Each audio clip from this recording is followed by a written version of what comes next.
plus loin dans la création d'entités et par rapport à la vidéo du cours, à la vidéo précédente du cours, pardon, nous allons voir comment on peut peaufiner justement cette création d'entité. Alors, dans le tutoriel sur les propriétés des couches vecteurs, nous avons vu comment saisir une liste déroulante dans un type d'attribut.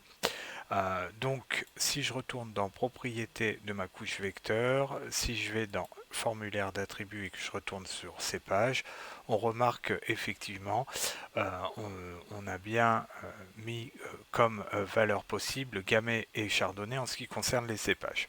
Vous allez voir que ça va nous permettre justement de ne pas saisir ces noms dans le champ cépage, mais plutôt de les choisir dans une liste déroulante. Alors, pour passer en mode création, comme il a été dit dans la vidéo précédente, on va cliquer ici sur le petit crayon qui nous permet de basculer en mode édition. Et je vais donc dessiner une nouvelle entité polygonale qui correspond à cette valeur-là.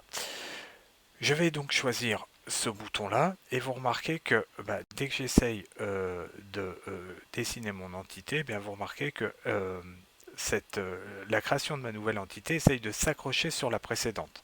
Alors c'est tout à fait normal puisque ici vous avez les options d'accrochage qui sont activées. Pour rappel, ces options d'accrochage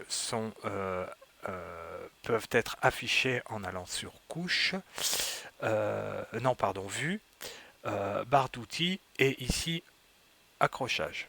Donc dans un premier temps, je vais désélectionner ces options d'accrochage pour me permettre justement de tracer ma nouvelle entité de la manière la plus simple possible. Donc vous remarquez que maintenant, quand je veux tracer mon entité, je n'ai plus ces options d'accrochage, ce qui va me faciliter la tâche.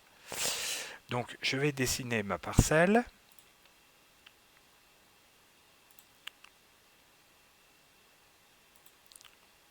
Voilà, je la trace assez rapidement.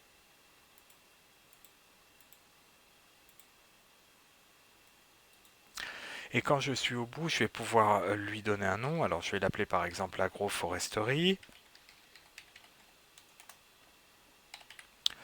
En termes d'appellation, je vais dire que c'est un test. En termes de cépage, alors comme je vous l'ai dit, vous remarquez que ici je n'ai pas la possibilité de saisir, mais j'ai la possibilité de choisir dans une liste déroulante les éléments correspondant au cépage. Alors je vais prendre par exemple du chardonnay. La surface, bien évidemment, je vais la saisir. Alors, je mets une surface au hasard, je marque 0,98. L'année, donc je vais marquer 2024. Le rendement, il n'y en a pas et le numéro, il n'y en a pas. Donc si je clique sur OK, vous remarquez que ma parcelle a été dessinée ici, si je reprends la main, et donc vous remarquez que ici, ma parcelle, elle a été faite. Et évidemment, elle s'est mise en jaune puisque j'ai dit que c'était du chardonnay.